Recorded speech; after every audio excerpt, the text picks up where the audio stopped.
السلام علیکم ورحمت الله. د ځینو خلکو ته داسې ښکاري چې مولانا فضل الرحمن صاحب اوس چرته را پاسېدلی دی او د اسټبلیشمنټ یا د فوج خلاف خبرې کوي.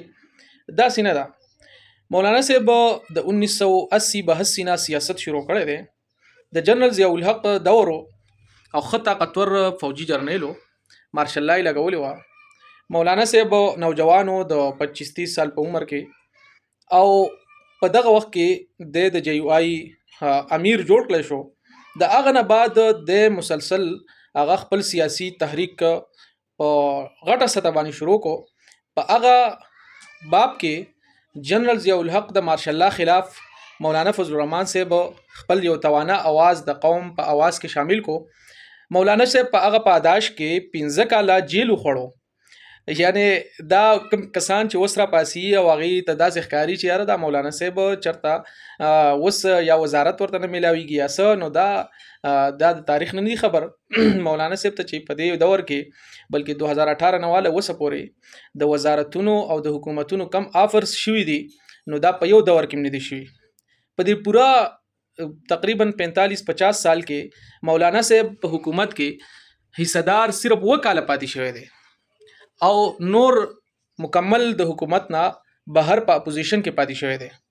نو دینه اندازه لګول غواړي چې مولانا صاحب د کمی پای سره دی او مولانا صاحب اصولی موقف سره.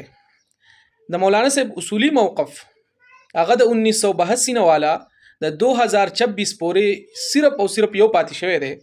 هغه دا دی چې یاره د ملک هر اداره دی په خپل حدودو کې دنه آئینی حدودو کې دنه کار کوي، دا غینه د بهر نه وزي او د بل په کار کې په بل د ادارې په دایره کار کې مداخلت نه کوي. نو البا د ملک په یو خو ترتیب باندې مخې ته ځي او ترقی وکړي. نو په 1982 کې د جنرال ضیاء الله خلاف غراوته او چې به ستا کار مارشل لا لګول نه دي، ستا کار هغه د ملک حفاظت کول دي، د ملکی حدود او بارډرز د دې حفاظت کول دي او د دین علاوه په سیاست کې کار لرل، حکومتونه چلول، دا ستا کار نه دی، دا د سیاستدانانو کار دی، دا غي ته پریدو.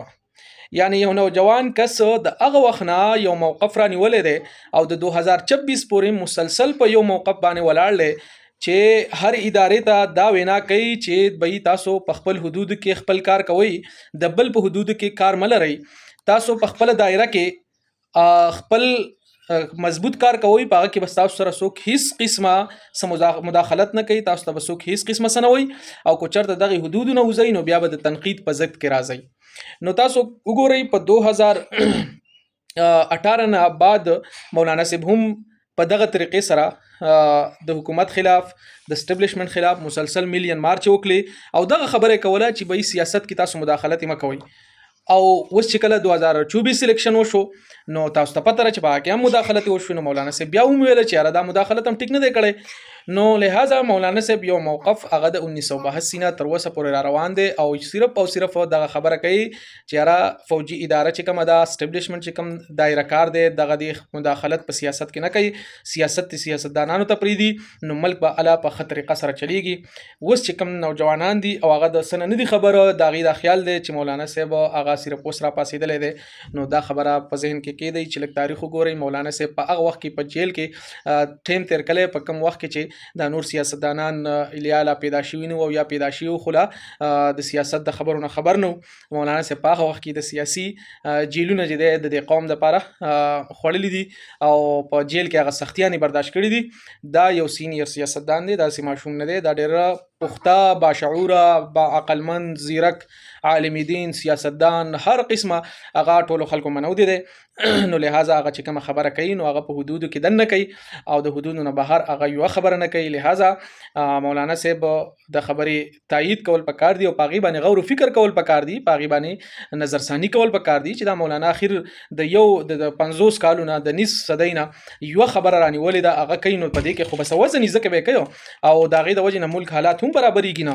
نو لہذا د مولانا په خبره باندې هغه نظرثانی کول پکار دی، هغه له توجه ور کول پکار دی او دا یو د سړی دی چې دینه فائدہ اوچتول پکار دی ملکی سیاست کې، د ملکی معیشت کې، په هر څه کې هغه له دغه برنغه مخالفت کول، هغه د دیوال سره لګول دا د ملک د سیاست د لپاره او د ریاست لپاره خبره نه ده.